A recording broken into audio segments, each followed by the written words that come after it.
Good morning my dear all students. तो स्वागत है आप सभी लोगों का एक बार फिर से इंडिया के नंबर 1 पॉलिटेक्निक चैनल रेशवा सेमेस्टर में। और आज की क्लासेस में हम सभी लोग अपने कॉन्सेप्ट ऑफ प्रोग्रामिंग सी के आगे की कुछ जो जरूरी टॉपिक्स है उसको विद प्रोग्रामिंग देखने वाले हैं। सो आई होप कि आप लोग को आज की क्लासेस जो है वो अच्छी लगे और आप लोग आज की क्लासेस को जो है कि वो बहुत अच्छे तरीके से एंजॉय करते हुए पढ़ें, ताकि आप लोग जो है बहुत ज्यादा सीरियस होकर के पढ़ने की वजह से भी ऐसा होता है कि जो है चीजें वो आप लोग को अच्छी नहीं लगती हैं, समझ नहीं आता है, बोरिंग लगने लगती हैं। सो मैं यही कहूंगी कि चीजों को समझते हुए और बहुत ही अच्छे वे में सारी चीजों को प्रैक्टिकली समझते हुए जो है वो हम लोग आज की क्लासेस को चलेंगे। हम लोगों ने लास्ट क्लासेस में जो है कि वेरिएबल के बारे में देखा था और मैंने आप लोग को बताया था कि वेरिएबल को डिफाइन करना, डिक्लेयर करना, और इसके साथ मैंने आप लोगों को इसके कुछ जो है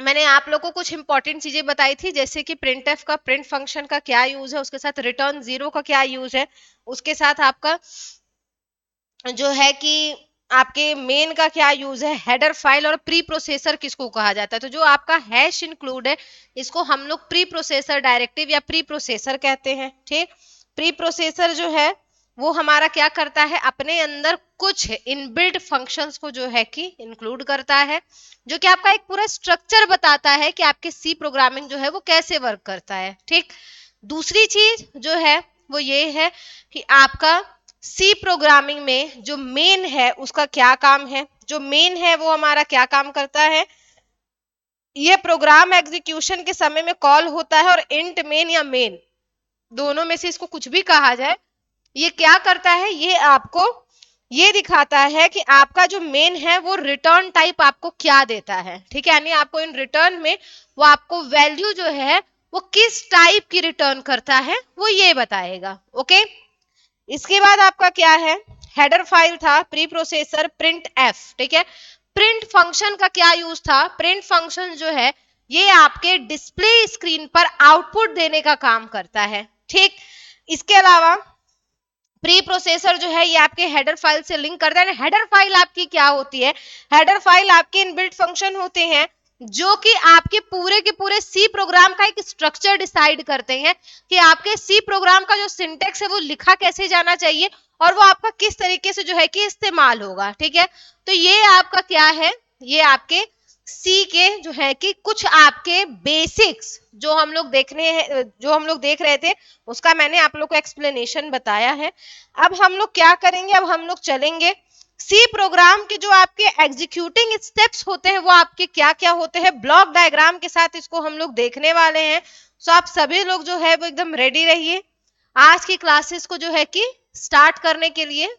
और ये रही हमारी आज की क्लासेस जो है वो स्टार्ट। ठीक है, बिल्कुल हम लोग को हेडेक नहीं लेना है, हम लोग को किसी तरीके की टेंशन नहीं लेनी है। पूरी कोशिश रहेगी कि आप लोग का ज्यादा से ज्यादा जो है आप लोग की क्लासेस को लेकर के और हम लोग हम लोग अपने जितने भी टॉपिक्स है उसको जल्दी से जल्दी कवर अप करें। ठीक है, एकदम जैसे कि क्या है आपका सी प्रोग्राम। ठीक है, ये जो है सी के एग्जीक्यूशन स्टेप्स आपके क्या क्या है, सी प्रोग्राम के एग्जीक्यूशन का मतलब क्या होता है, पूरा होना। ठीक है, पूरा होना यानी कि उसके प्रोसेस, जैसे कि मैंने किसी काम को दिया, ठीक है, वो बीच में प्रोसेस हुआ एंड देन वो एग्जीक्यूट हुआ यानी वो कंप्लीट हुआ। ठीक है, तो सी लैंग्वेज को पूरा एग्जीक्यूट कराने में आपका जो टोटल जितना स्टेप है वो हम लोग यहाँ देखने वाले हैं, सी प्रोग्राम के एग्जीक्यूशन स्टेप्स। ठीक,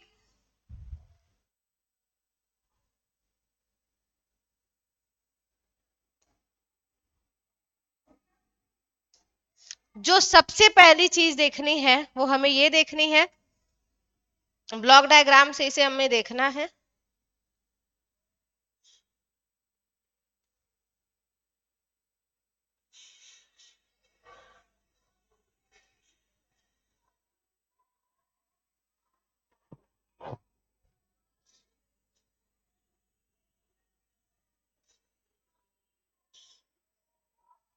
सबसे पहला जो आपका स्टेप आता है वो आपका आता है क्या, राइटिंग एंड एडिटिंग। यानी कि इस स्टेप में आप लोग क्या करते हैं, ये आपका सबसे पहला स्टेप होता है राइटिंग एंड एडिटिंग, जो कि सबसे पहले आपके टेक्स्ट एडिटर का यूज करके सी प्रोग्राम को हम लोग इसमें लिखते हैं। यानी आप सबसे पहले क्या करोगे, आप किसी जगह पर जो है कि टेक्स्ट को लिखोगे, राइट करोगे, ठीक है, उसको एडिट करोगे। ठीक, तो सबसे पहला जो हमारा स्टेप होता है वो हमारा किसका होता है, राइटिंग एंड एडिटिंग का। ओके,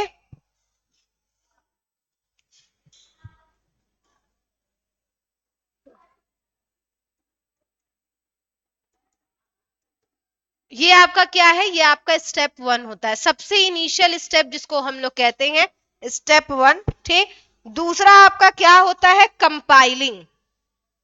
पहले लिख लूं उसके बाद सारे बताती हूँ।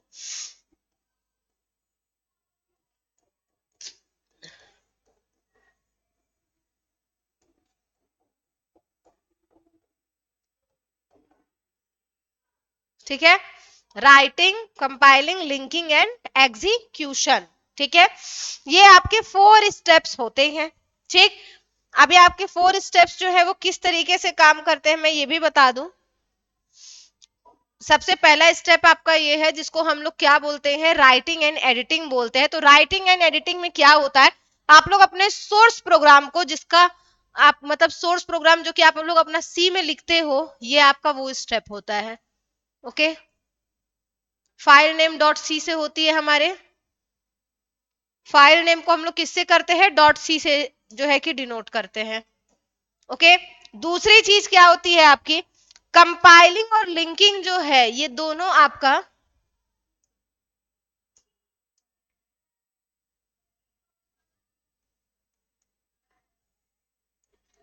कंपाइलिंग और अगर आप लिंकिंग की बात करें तो जो आपका कंपाइलिंग है ये आपका क्या होता है, ये आपका ऑब्जेक्ट कोड, ठीक है ना, जो आपका ऑब्जेक्ट कोड होता है ये उसकी बात होती है। मतलब कि जो आपने सोर्स कोड लिखा, आपने जो सोर्स कोड लिखा जो कि आपकी लैंग्वेज था, उसको ऑब्जेक्ट कोड, ऑब्जेक्ट मतलब क्या हुआ, यानी आपका कंप्यूटर उसकी लैंग्वेज में चेंज करने का काम किसका है, आपका जो है वो कंपाइलर होता है। मतलब कंपाइलर का काम, कंपाइलर मैंने आप लोग को बताया था एक तरीके का ट्रांसलेटर होता है जो कि आपका चेंज करता है, ठीक है ना, मतलब सोर्स कोड को किसमें, ऑब्जेक्ट कोड में। ओके, इसके बाद आपका क्या है, लिंकिंग है। ठीक है, लिंकिंग में जब होता है, यानी लिंकिंग का मतलब ये है कि अब ये आपका लिंक हो गया, लिंक हो गया मतलब कि एग्जीक्यूटेबल कोड में जो है कि आपका हो गया, एग्जीक्यूटेबल कोड का मतलब कि अब ये कंप्लीट हो गया है, अब ये आपको उसका आउटपुट देगा किसमें, एग्जीक्यूटेबल कोड, यानी कि आपकी लैंग्वेज में। ठीक है, तो ये क्या है, ये आपके 4 स्टेप होते हैं, स्टेप 1, स्टेप 2, स्टेप 3, स्टेप 4। ठीक है ना, जिसमें सबसे पहले आप क्या करते हो, आप अपने प्रोग्राम को लिखते हो। ठीक है, बहुत ही आसानी से आप उसको लिखते हो। लिखने के बाद क्या करते हो, उसको लिखने के बाद आप आपने उसको लिख दिया, राइट कर दिया। ठीक है, जिसपे भी एडिटर पर, टेक्स्ट एडिटर पर, जिसपे भी। ठीक, इसके बाद आप उसको क्या, आप उस प्रोग्राम को डॉट सी एक्सटेंशन का यूज करके सेव करते हो। जैसे याद रखिएगा कि किसी भी फाइल को सेव करने का एक एक्सटेंशन होता है जिससे मालूम चलता है कि वो फाइल है किस टाइप की। जैसे कि आपका अगर डॉट जेपीजी होता है तो उससे हमें मालूम चलता है कि ये आपकी इमेज फाइल है। ठीक है, डॉट MP4 होता है तो उससे हमें मालूम चलता है कि ये आपकी क्या है, ये आपकी वीडियो या ऑडियो फाइल है। ठीक है, डॉट GIF होता है तो आपको मालूम होता है ये ग्राफिक्स फाइल है। डॉट DOCX होता है तो मालूम चलता है कि ये आपकी डॉक्यूमेंट फाइल है। डॉट TXT होता है तो मालूम चलता है ये आपकी टेक्स्ट फाइल है। ठीक उसी तरीके से हम लोग अपने सी प्रोग्राम के जो भी फाइल है उसको हम लोग डॉट सी से सेव करते हैं, डॉट सी एक्सटेंशन से, जो कि आपके सोर्स प्रोग्राम को क्या करता है, सोर्स कोड को कंपाइल करके क्या करता है, उसको कंपाइल करने के बाद यानी कि उसको चेंज किया ऑब्जेक्ट कोड में, यानी कि मशीन कोड में, देन उसके बाद उसको लिंक किया। ठीक है, एग्जीक्यूशन के लिए उसको लिंक किया यानी अटैच किया, देन उसके बाद आपको उसका रिजल्ट दिया। ठीक है, इस तरीके से काम होता है। याद रखिएगा सी प्रोग्रामिंग में आपके जो भी आपके डेटा होते हैं उसको हम लोग डॉट सी से सेव करते हैं। ठीक है ना, जो भी आपका प्रोग्रामिंग है, यानी कि सी प्रोग्राम में फाइल को, सी प्रोग्राम में फाइल को डॉट सी एक्सटेंशन से सेव किया जाता है। Dot C extension file name से सेव किया जाता है।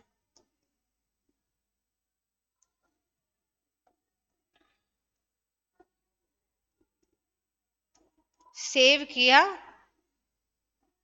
जाता है। ठीक, ये क्या है आपका, ये आपका सी के लिए था। ओके, अब इसके बाद हम लोगों ने देखा, अब मैं आप लोग को अगर समझा दूं, बता दूं, तो क्या था कि राइटिंग एंड एडिटिंग मैंने आप लोग को बताई है। इसमें अब आपका क्या होता है, कंपाइलेशन मुझे बताना है। तो कंपाइलेशन में क्या होता है, कंपाइल करके मशीन कोड में बदला जाता है। इसमें याद रखिएगा आप लोग कि ये जो आपकी फाइल है, इसमें क्या होता है, आपका जो है कि मशीन लैंग्वेज में या मशीन कोड में कंपाइल होता है। कंपाइल यानी कि कंपाइलर क्या करता है, उसको कन्वर्ट करता है, कंपाइल या चेंज होता है। ठीक है, फिर लिंकिंग में क्या होता है आपका, लिंकिंग में ये होता है कि ये आपका अब एक जो है एक एग्जीक्यूशन प्रोसेस है, यानी आपका प्रोग्राम जो है वो कंप्लीट होने से पहले का प्रोसेस जो है उसको हम लोग लिंकिंग बोलते हैं। ठीक, एंड इसके बाद जो एग्जीक्यूशन है ये आपका फाइनल स्टेज होता है, जो कि आपका क्या होता है, एग्जीक्यूट होने के बाद मेमोरी में सेव होके और आपको उसका रिजल्ट, फाइनल रिजल्ट जो है वो आपको देता है। ओके, तो ये आपके सी एग्जीक्यूशन के स्टेप्स हो गए। ठीक है, सी एग्जीक्यूशन स्टेप्स हम लोगों ने देख लिया। अब आगे चलते हैं और देखते हैं क्या हमारा ट्रांसलेटर, यानी कि आपका ट्रांसलेटर क्या होता है। तो मैं आप लोग को ये बता दूं, ट्रांसलेटर मैंने बताया था उस दिन, मैंने आप लोग को डेटा टाइप्स भी बताया था। ओके,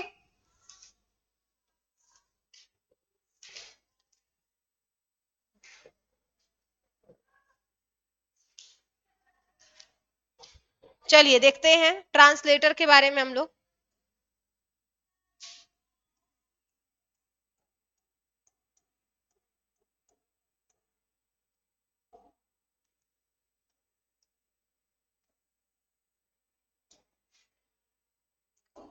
ट्रांसलेटर आपका क्या होता है, जो ट्रांसलेटर है आपका एक ऐसा प्रोग्राम होता है जो सोर्स लैंग्वेज को, सोर्स यानी हमारी लैंग्वेज को किसमें कन्वर्ट करता है, मशीन लैंग्वेज में कन्वर्ट करता है। ठीक है, इसका टारगेट लैंग्वेज को ट्रांसलेट करना होता है, जैसा कि इसका नेम आप लोग देख करके समझ सकते हैं कि आपका ट्रांसलेटर जो है वो एक ऐसा प्रोग्राम होता है,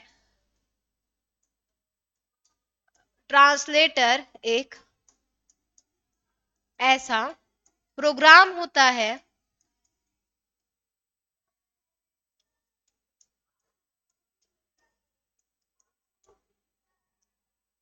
जो सोर्स लैंग्वेज को,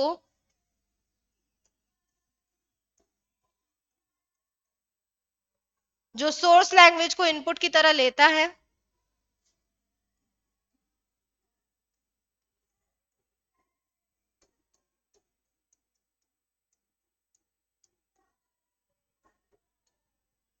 इनपुट की तरह लेता है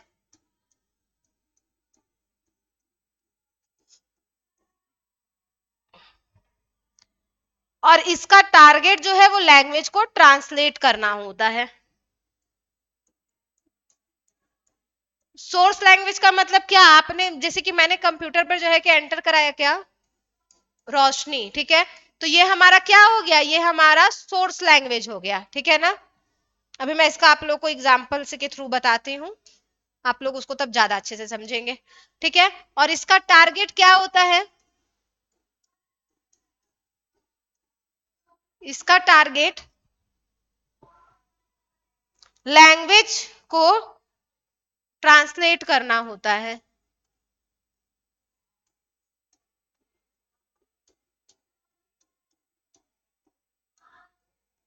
लैंग्वेज को ट्रांसलेट करना होता है। ठीक, ये आपका क्या है, ये आपका ट्रांसलेटर का काम है। ये हाई लेवल लैंग्वेज को मशीन लैंग्वेज में बदलता है, और सी लैंग्वेज में आपके मेन जो है वो 3 टाइप्स के ट्रांसलेटर होते हैं। ठीक, जो आपका ट्रांसलेटर है यानी ये हाई लेवल लैंग्वेज को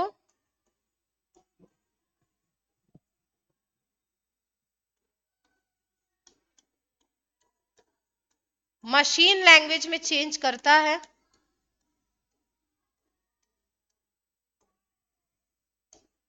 मशीन लैंग्वेज में चेंज करता है या ट्रांसलेट करता है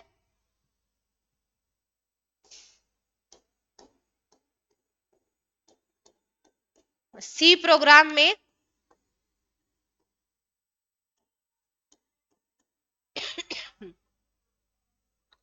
सी प्रोग्राम में आपके 3 टाइप्स के ट्रांसलेटर होते हैं।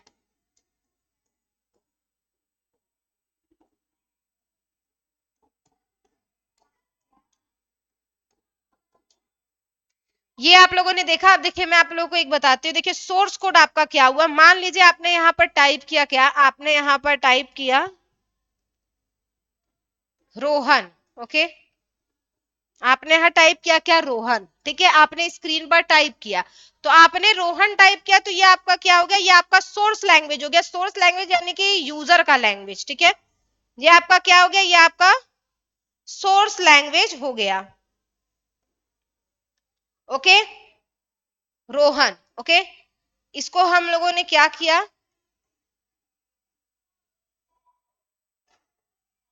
ट्रांसलेटर जो है अब इसको क्या करेगा, चेंज करेगा, किसमें चेंज करेगा,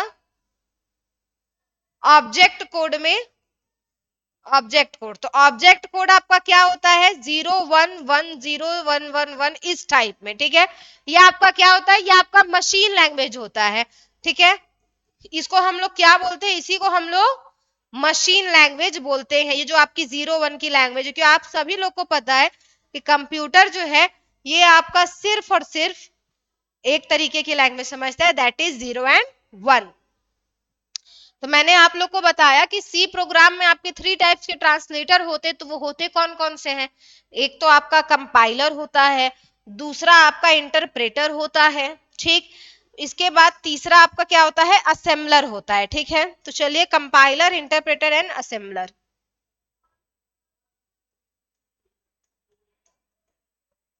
कंपाइलर सेकंड है आपका, इंटरप्रेटर, और थर्ड है क्या आपका, असेंबलर, ठीक। ये आपके 3 टाइप्स के जो है कि आपके जो है ट्रांसलेटर होते हैं, कंपाइलर, इंटरप्रेटर एंड असेंबलर, ये आपके 3 टाइप्स के होते हैं। जिसमें जो कंपाइलर है ये एक कंप्यूटर प्रोग्राम होता है जो हाई लेवल लैंग्वेज को लो लेवल लैंग्वेज यानी मशीन लैंग्वेज में चेंज करता है, और वो प्रोग्राम में आपके जितने भी प्रेजेंट एरर होते हैं यानी मिस्टेक्स होते हैं उनको चेक करता है और उसको पूरे एक ही साथ कन्वर्ट कर देता है। देखिए अब आप लोग सोचेंगे लो लेवल लैंग्वेज क्या होती है, हमारे कंप्यूटर में सॉफ्टवेयर को चलाने के लिए हाई लेवल लैंग्वेज का यूज होता है, ठीक है, सॉफ्टवेयर को चलाने के लिए, और हार्डवेयर को चलाने के लिए आपके लो लेवल लैंग्वेज का यूज होता है। जैसे कि आप लोग क्या करते हो, आप लोग माउस इनपुट करते हो, आप लोग माउस को आप लोग जो है कि कनेक्ट करते हो, तो वहां पर भी आपकी एक चिप लगी होती है यानी लो लेवल लैंग्वेज की चिप, जो कि आपके उन हार्डवेयर को कंट्रोल करने के लिए जो है वो यूजफुल होती है, ठीक है। यानी कि कैसे उसको मालूम चलेगा कि हाँ माउस का काम करवाना है, कैसे, उसके पास इतना दिमाग थोड़ी ना है। तो सीपीयू में एक आपकी एक इस तरीके से मतलब उसमें एक लैंग्वेज फिट की गई रहती है कि जैसे ही अगर आप माउस एंटर कराओगे तो उसको मालूम चल जाएगा कि ये माउस का इससे काम कराना है। आप कभी ऐसे कैसे नहीं सोचे कि कंप्यूटर को कहाँ मालूम चल रहा है, उसको क्या ही मालूम चलेगा, चलो माउस को वो करा करके कीबोर्ड से टाइप कराते देखते हैं होता है कि नहीं होता है। तो कैसे उसको मालूम चलता है कि हाँ भाई माउस हुआ है तो मुझे माउस से ही काम कराना है। तो ये आपकी लो लेवल लैंग्वेज में ये प्रोग्राम फिट किया गया रहता है कि आपके हार्डवेयर को कैसे कंट्रोल करना है, उनसे कैसे काम कराना है, ये आपका लो लेवल लैंग्वेज का काम है। एंड हाई लेवल लैंग्वेज का काम आपका ये है कि जो भी आपके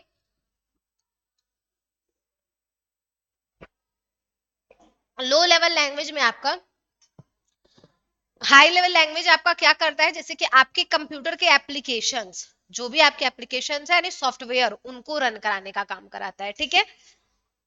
तो क्या है कि अब देखिए, अब एक आप लोग जानते होंगे, सोचिए आप लोग प्रिंट करते हैं ना प्रिंट। अच्छा आप लोग सोचिए कि अगर आप लोग को एक एक लोगों को अगर मान लीजिए व्हाट्सएप पे अगर फॉरवर्ड वाला सिस्टम नहीं आया होता तो आप लोग क्या करते कि आप लोग को एक एक पर्सन को जो है कि अलग अलग तरीके से आपको मैसेज सेंड करना होता। अगर मान लीजिए आपको एक ही मैसेज 10 लोगों को सेंड करना है, तो अब आप उन लोगों को 10 लोगों को आपको अलग अलग मैसेज सेंड करना है, ठीक। और वहीं पर आपका जो है कि एक ये वाला सिस्टम आया कि मैसेज को एक बार में जो है कि फॉरवर्ड मार दो, और वो मैसेज जो है वो सभी को क्या हो जाएगा, एक ही बार में पहुंच जाएगा, चला जाएगा।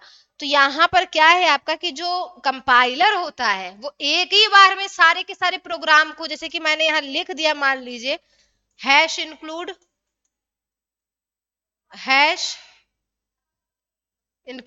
इस तरह, ये सब चीजें मान लीजिए मैंने जो भी लिखी है, मैंने ये सब कुछ मान लीजिए जो भी लिखी है, ठीक है, ये मैं सही नहीं लिख रही हूँ, ये मैं जानबूझ के गलत लिख रही हूँ, इस चीज को याद रखिएगा, क्योंकि कंपाइलर का काम एरर को चेक करने का भी होता है, ठीक है। ये मान लीजिए मैंने कुछ भी लिखा, मैंने यहाँ पे लिख दिया, ठीक है। तो देखिए कंपाइलर का काम क्या होता है, कंपाइलर का काम ये होता है कि वो आपके जितने प्रोग्राम यानी यहां से लेके यहां तक के उसको एक ही बार में कन्वर्ट कर देगा आपकी लैंग्वेज में, और उसकी एरर को भी एक मतलब जो है कि चेक कर लेगा, ठीक। और वहीं पर जो आपका इंटरप्रेटर होता है वो आपका लाइन बाय लाइन जो है कि चेक करेगा। अगर उसको इस लाइन में एरर मिल गया तो वो आपका नेक्स्ट लाइन में बढ़ेगा ही नहीं, समझे। यानी कि इसमें जो है कंपाइलर में, कंपाइलर क्या करता है, पूरे प्रोग्राम को एक साथ जो है वो आपके लैंग्वेज में यानी सोर्स लैंग्वेज में कन्वर्ट कर देता है विद एरर चेकिंग, ठीक। और इंटरप्रेटर जो है वो क्या करता है आपका कि वो लाइन बाय लाइन आपका एरर चेकिंग करता है, एंड लाइन बाय लाइन वो क्या करता है, आपके प्रोग्राम को जो है कन्वर्ट करता है। तो लाइन बाय लाइन में तो आपको प्रॉब्लम लगेगा, सोचो आपको प्रिंट करना है, एक आपका जो प्रिंटर है वो एक ही बार में पूरा प्रिंट कर दे रहा है, मतलब पूरा पेज, और एक जो प्रिंटर वो आपका लाइन बाय लाइन प्रिंट कर रहा है, तो आपका बेहतर कौन सा है।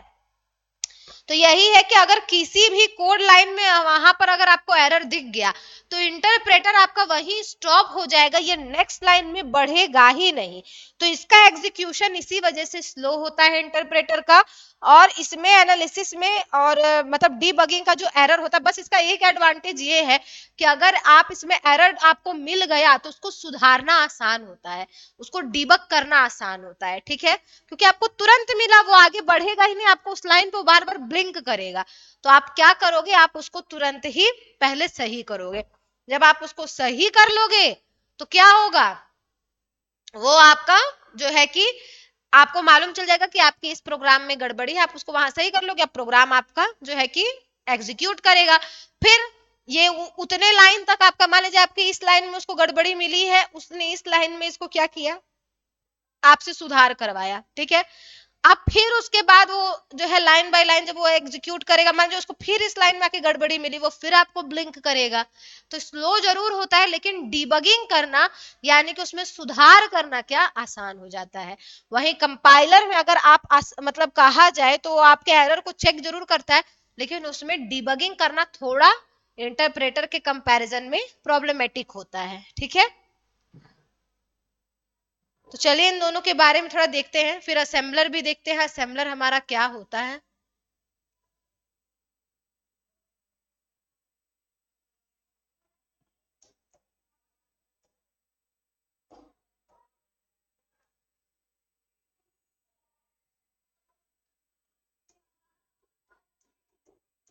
कंपाइलर एंड इंटरप्रेटर, इन दोनों का डिफरेंस बहुत आता है। तो ये आप लोग का क्वेश्चन जो है ये बहुत इंपॉर्टेंट क्वेश्चन है। ये क्वेश्चन आप लोग जो है इसको अच्छे से जो है कि पढ़ लीजिएगा, ओके।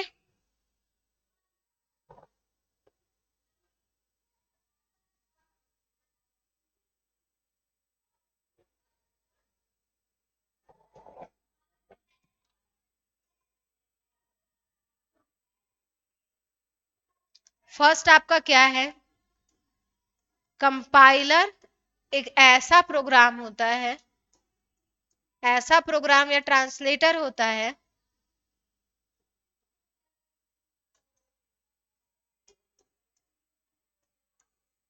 कंपाइलर एक ऐसा प्रोग्राम होता है जो हाई लेवल लैंग्वेज को लो लेवल लैंग्वेज में चेंज करता है, जो हाई लेवल लैंग्वेज को लो लेवल लैंग्वेज में चेंज करता है,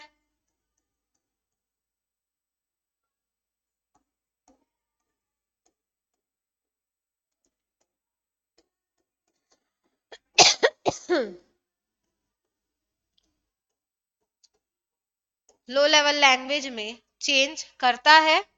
और इसमें जो सबसे बड़ी चीज है वो आपकी क्या है कि ये प्रोग्राम में आपके उपस्थित एरर को चेक करता है एंड कंपाइलर को जो है कि कंपाइलर पूरे प्रोग्राम को एक साथ कन्वर्ट करता है। ठीक है, कंपाइलर पूरे प्रोग्राम को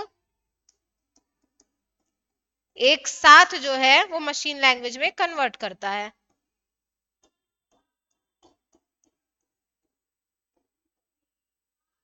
प्रोग्राम को एक साथ मशीन लैंग्वेज में कन्वर्ट करता है।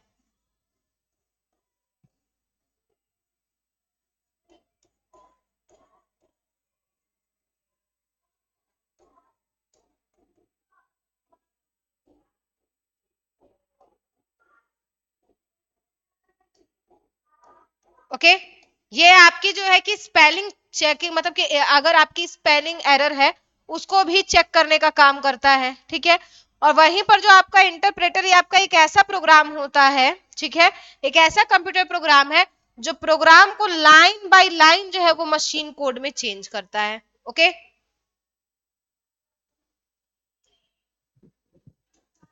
वहीं पर अगर इंटरप्रेटर की बात की जाए,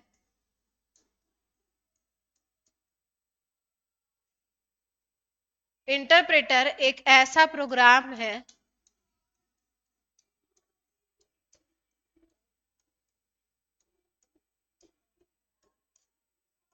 जो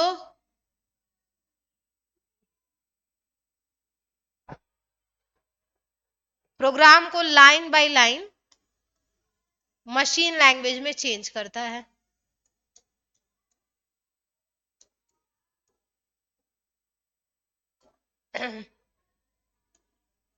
line by line machine language में चेंज करता है।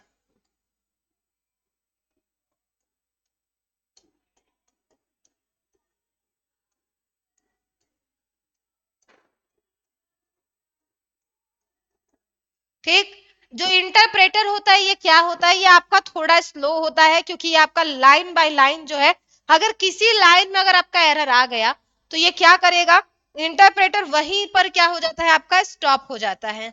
अगर किसी लाइन में कोई एरर आ गया, किसी लाइन में कोई एरर आ गया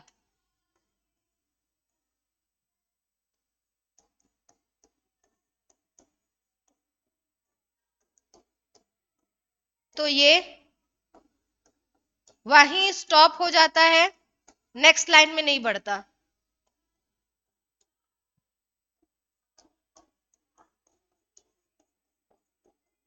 नेक्स्ट लाइन में नहीं बढ़ता।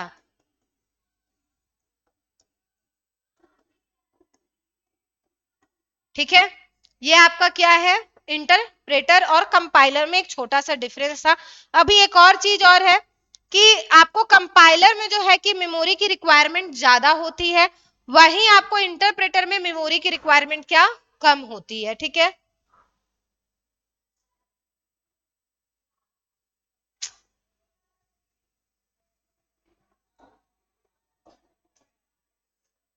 Compiler and interpreter.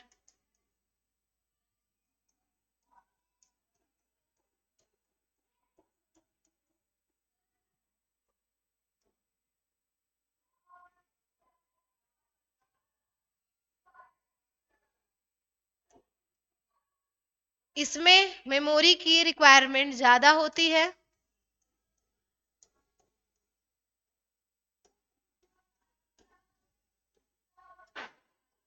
मेमोरी की रिक्वायरमेंट ज्यादा होती है।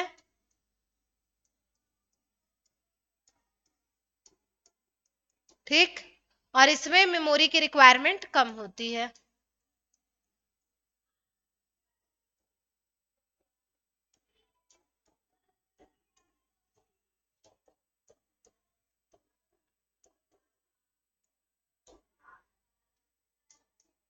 कम होती है। एक चीज और क्या है हमारे कि कंपाइलर आपका क्या काम करता है, कंपाइलर प्रोग्राम में प्रेजेंट एरर को भी चेक करता है।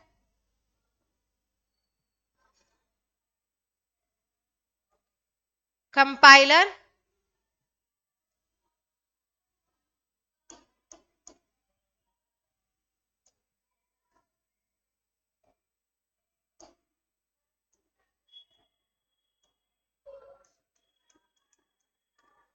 प्रोग्राम में प्रेजेंट एरर को भी चेक करता है। दोनों का ही काम है, क्योंकि ये ट्रांसलेटर है तो ये आपके एरर को जरूर से जरूर चेक करेगा। कंपाइलर प्रोग्राम में प्रेजेंट एरर को भी चेक करता है।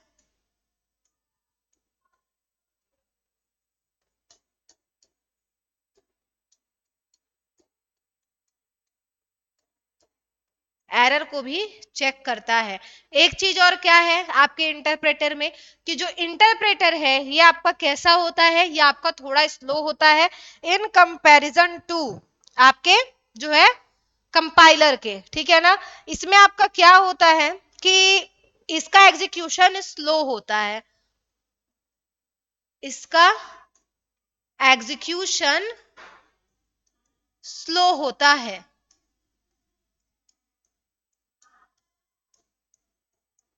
ओके, तो ये आपका क्या हो गया, कंपाइलर और इंटरप्रेटर के बारे में हम लोगों ने यहाँ लिख लिया।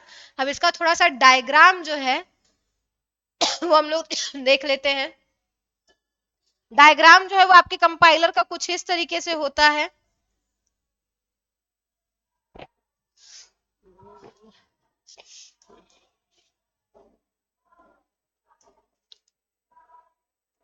ये है और ये क्या है आपका, ये है आपका टारगेट कोड, और वो जो है वो आपका क्या है, वो आपका सोर्स कोड है।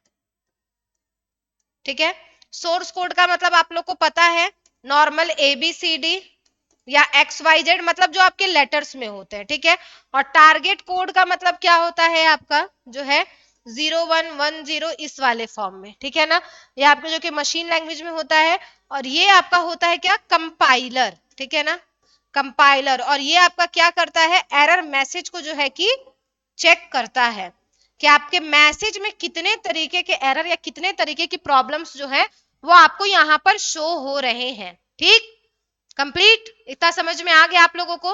ओके, अब देखिए इसमें क्या है आपका कि सेम चीज जो है वो आपका क्या होता है, क्योंकि आपका इसमें एरर मैसेज चेक होता है, उसमें आपका पूरा एरर मैसेज एक बार में नहीं चेक हो पाता। ठीक है ना, इसमें आपका एरर मैसेज चेक होता है, उसमें आपका लाइन बाय लाइन इंटरप्रेट होता है, लाइन बाय लाइन वो एग्जीक्यूट हो रहा है। तो क्या होता है, जहां वो आपका प्रॉब्लम दिखा वो वहीं पर रुक जाएगा। ठीक है, जहां अगर आपको किसी लाइन में आपको अगर एरर दिखा तो वो वहीं रुक जाएगा। ये चेकिंग नहीं करता, जो इंटरप्रेटर ये चेकिंग नहीं करता है, कंपाइलर आपका चेकिंग भी करता है। ठीक है, अब हम लोग इंटरप्रेटर का भी आपका सेम इसी तरीके से है। ठीक,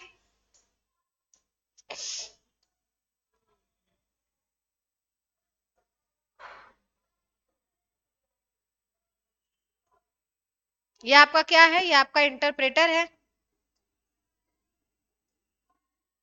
ये आपका इंटरप्रेटर है, ये आपका क्या है, target code and source code,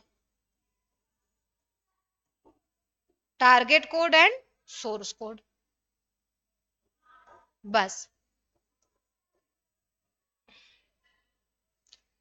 ये आपका हो गया क्या, कंपाइलर एंड इंटरप्रेटर के बारे में। ठीक, अब हमें क्या देखना है, असेंबलर को देखना है। ठीक है ना,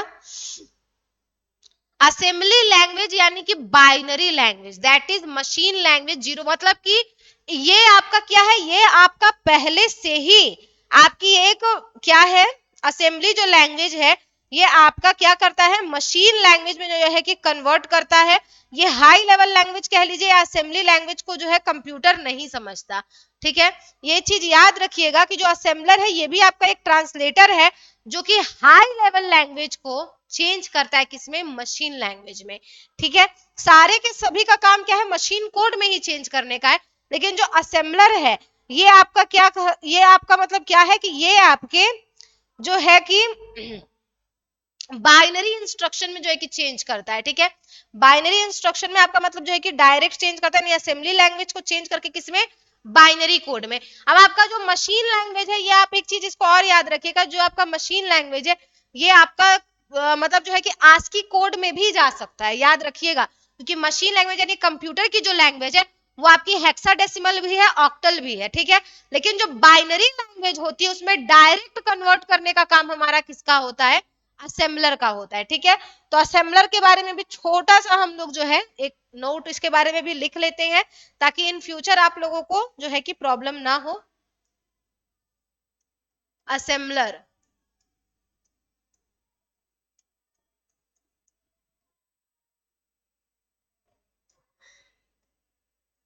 क्या काम होता है असेंबलर का, असेंबलर एक ट्रांसलेटर है जो, असेंबलर एक ट्रांसलेटर है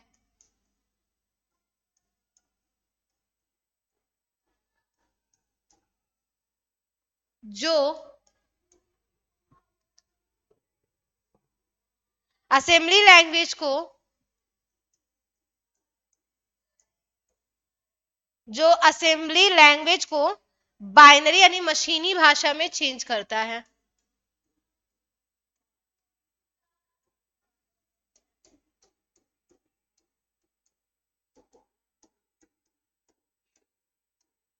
मशीन लैंग्वेज बाइनरी कोड में चेंज करता है।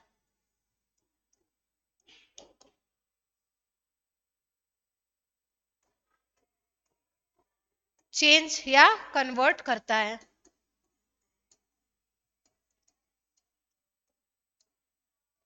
ओके, ये आपका क्या है, ये आपके असेंबलर का काम है। और हाई लेवल लैंग्वेज या असेंबली लैंग्वेज को कंप्यूटर नहीं समझता है। ठीक,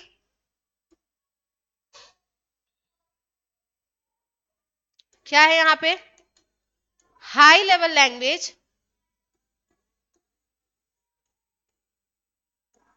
या मशीनी लैंग्वेज को कंप्यूटर नहीं समझता है।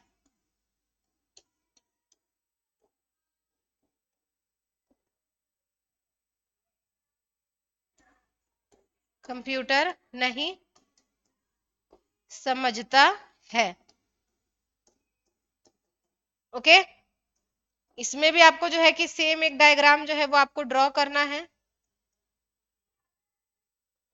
क्या लिखेंगे हम लोग, असेंबलर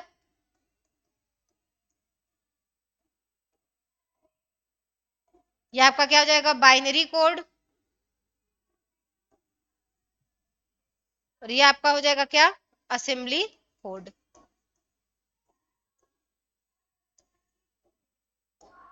तो ये हम लोगों ने जो है कि जाना इतनी चीज को। अब इसके बाद जो हमें देखना है वो हम लोग क्या करेंगे, अब हम लोग देखते हैं क्या कि आपके, हम लोगों ने उस दिन जो है कि कुछ चीजें देखी थी डेटा टाइप्स में, हम लोगों ने क्या है, बेसिक और प्राइमरी डेटा देखा था, लेकिन हम लोगों ने डिराइव्ड नहीं देखा था। ठीक है ना, तो डिराइव्ड का खैर अभी हमें जरूरत भी नहीं है। ठीक है, ये जब हम लोग प्रोग्रामिंग करेंगे तब हम लोग इसको जो है कि समझेंगे। ठीक, अब इसके अलावा हम लोग जो है कुछ नॉर्मल जो है हम लोग इसके कुछ जो है प्रोग्रामिंग जो है वो देख लेते हैं। ओके, जैसे कि आप लोगों को प्रोग्रामिंग दी गई है, क्या बोला गया है, C program to print integer enter by user. ठीक है ना, अब मैं आप लोग को एक चीज बता दूं कि देखिए आप लोगों को एक स्कैनफ का जो है वो यूज जानना बहुत जरूरी है, क्योंकि ये देखिए एक आप लोग प्रिंट कराते हैं जो कि आप लोग पहले ही से प्रोग्राम में ही प्रिंट करा देते हैं। जैसे मेरा कहने का मतलब है कि आप लोगों ने लिख दिया प्रिंट एफ हेलो वर्ल्ड। ठीक है, अब आप चाहते हो कि आपका जो आउटपुट स्क्रीन है वो ब्लैंक आए और अब आप उस पे जो है कि प्रिंट कराओ, मतलब वो पहले से प्रोग्रामिंग में प्रिंट ना हो, उसको आप प्रिंट कराओ। ठीक है, तो आपके प्रिंट कराने के लिए वहां पर आपके किस चीज की जरूरत होती है, वहां पर आपकी जरूरत होती है किसकी, स्कैनफ की, ठीक है। स्कैनफ आपका क्या होता है, स्कैन फंक्शन, वो आपका एक ऐसा फंक्शन होता है जो कि यूजर यूजर यानी आप, जिसको आप कब रन टाइम पर जो है कि आप उसमें इनपुट देते हैं, ठीक है। ये आपके काम होता है किसका, स्कैनफ का होता है। तो हम लोगों को इसका जो है कि कुछ प्रोग्रामिंग देखना है, एंड इसके अलावा जो सबसे जरूरी चीज है, पहले मैं आप लोग को बता दूं, कुछ चीजों की मतलब मीनिंग जो है वो हम लोग देख लें। कोड आपका जो है, कोड एंड उसकी मीनिंग जो है वो हम लोग देख लें, तो ये आपके लिए बहुत अच्छा होगा। कोड एंड उसकी meaning.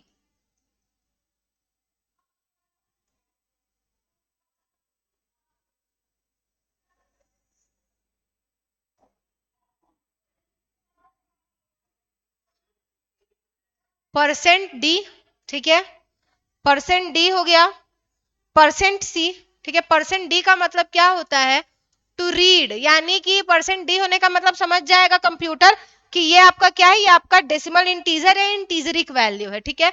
To read a decimal integer,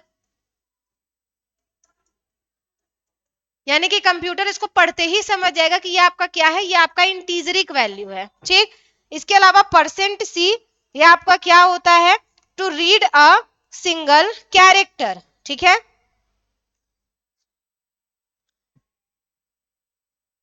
percent C का मतलब क्या होता है, to read a character, single character या कैरेक्टर, ठीक है, to read a character. Percent F का मतलब क्या होता है, डेसिमल, यानी कि आपका फ्लोटिंग नंबर, ठीक है। परसेंट एस का नंबर होता है आपका क्या, टू रीड अ स्ट्रिंग, ठीक है। Percent F to read a float number, to read a float. Percent S to read a string. Percent G, percent G आपका क्या होता है, to read a double float value, double float value यानी बड़ी value, ठीक है। To read a double float value, double float value, ठीक है। हम लोग जब इतनी चीज जान जाएंगे और एक स्कैनफ के बारे में जान जाएंगे, तो हम लोगों के लिए जो प्रोग्रामिंग है वो करना क्या आसान हो जाएगा, ठीक है। तो अब स्कैनफ का हम लोग जरा यूज जान लेते हैं, क्योंकि इसके बाद जो है हमें क्या करना है, बस स्कैनफ का यूज जान लेने से आपको क्या हो जाएगा कि अब आप इसके बाद जो आपके आगे की प्रोग्रामिंग है वो आप बेहतर तरीके से करने के लिए कैपेबल हो जाएंगे, ठीक है। तो स्कैनफ के बारे में हम लोग देखते हैं। स्कैन एफ, इसके बारे में जरा देखा जाए।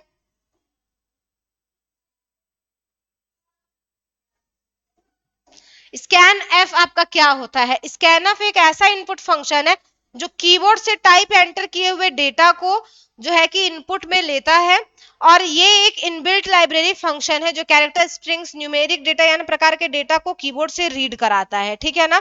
मतलब क्या है कि जो स्कैनफ है, स्कैनफ यूजर से इनपुट लेने के लिए, यूजर से इनपुट लेने के लिए, लेने के लिए एक इनपुट फंक्शन है,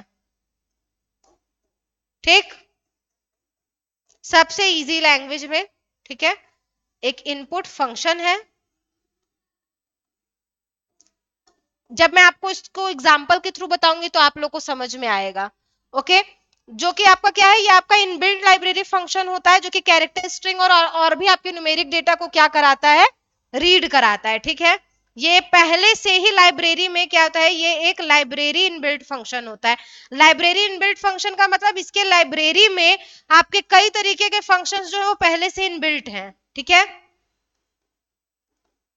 फंक्शन होता है जो कैरेक्टर, स्ट्रिंग और जो कैरेक्टर, स्ट्रिंग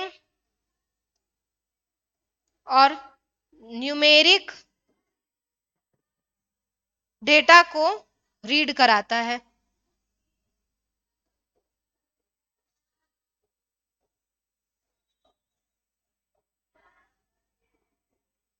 ठीक है, ये आपका किसका यूज है, स्कैनफ का यूज है। इसको हम लोग अगर प्रोग्रामिंग के थ्रू अगर देखना चाहें तो देखिए मैं आपको बताती हूँ कैसे।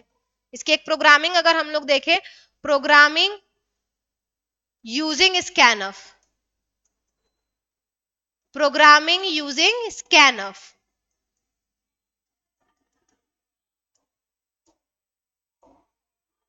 देखिए मैंने क्या लिखा, हैश इंक्लूड या hash include stdio dot H int main करली braces start, okay, int number 1, ठीक है, इंट मान लीजिए मैंने क्या लिया, n1 लिया, ठीक है, मैंने क्या लिया, n1, यहाँ टर्मिनेट कर दिया मैंने n1, ठीक है। देखिए मैंने यहाँ कोई वैल्यू नहीं दी है। जब तक हम लोग प्रिंटफ से लेते थे क्या करते थे, जब भी हम लोग प्रिंट लेते थे तो हम लोग यही लिख देते थे इंट n इक्वल टू 0 या फिर 10, b इक्वल टू 6, ऐसे हम लोग लेते थे ना। क्यों, क्योंकि हम लोग प्रोग्राम के ही टाइम पर जो है कि अपने वैल्यू को डिसाइड कर देते थे, फिक्स कर देते थे। आपको वही काम यहाँ पर नहीं करना है, ठीक है। स्कैनफ का यही काम है कि ये आपको वैल्यू जो है आपको खुद से टाइप कराने का मौका देगा, कब, जब प्रोग्राम रन कर जाएगा तब, ठीक है। तो इंट आपका हुआ, इसके बाद अब आप यहाँ क्या लिखेंगे, प्रिंट एफ करली ब्रेसेस से स्टार्ट, ठीक है, enter the number inverted comma close, enter the number inverted comma close, terminate, ठीक है। फिर क्या है, स्कैनफ, ठीक है। आप देखिए अब हमने यहाँ प्रिंटफ के तुरंत बाद स्कैनफ यूज किया। आपको कुछ नहीं लिखना है, बस %d, क्योंकि हम इंट टाइप की वैल्यू ले रहे हैं, तो इंट टाइप की वैल्यू के लिए हम लोग क्या यूज करते हैं, %d यूज करते हैं। याद करिए हम लोग आपका जो है कि प्रिंट कराते वक्त भी जो है कि यूज करते, तो %d लिया, यहाँ इसको हमने क्लोज किया, यहाँ कॉमा दिया हमने, ठीक है। और कॉमा देने के बाद यहाँ इसको एम्परसेंड से जरूर डिनोट किया जाता है, और n1, क्योंकि ये n1 में ही आपकी ये जो दी हुई वैल्यू है ये क्या होगी, आपकी स्टोर होगी, ठीक है। फिर प्रिंट कराएंगे, क्या करेंगे, print F number equal to %d curly braces close,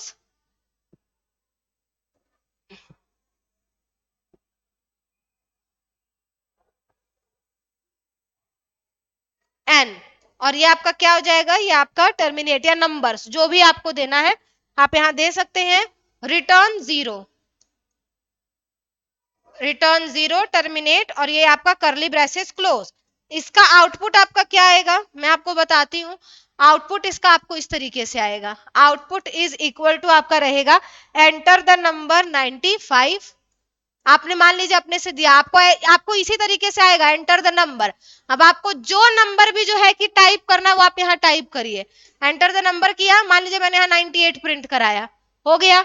यहाँ नीचे आपको लिख करके आ जाएगा नंबर, ये आपको जो नंबर है ये आपको प्रिंट होकर के आ जाएगा, आपने क्या नंबर प्रिंट कराया है, 98, बस यही है स्कैनफ और प्रिंटफ। मतलब आपका फर्क क्या है कि देखिए यहाँ हमने कोई भी नंबर नहीं दिया है, वो कब हमें देने का मौका मिल रहा है, यानी यूजर को आपके जो है कि रन टाइम पे, यानी कि जब आपका पूरा प्रोग्राम एग्जीक्यूट कर जा रहा है तब हम उस वैल्यू को क्या करा सकते हैं, एंटर करा सकते हैं। इसका काम जो है वो वहां पर हमें मतलब करने के लिए मिलता है, ठीक है।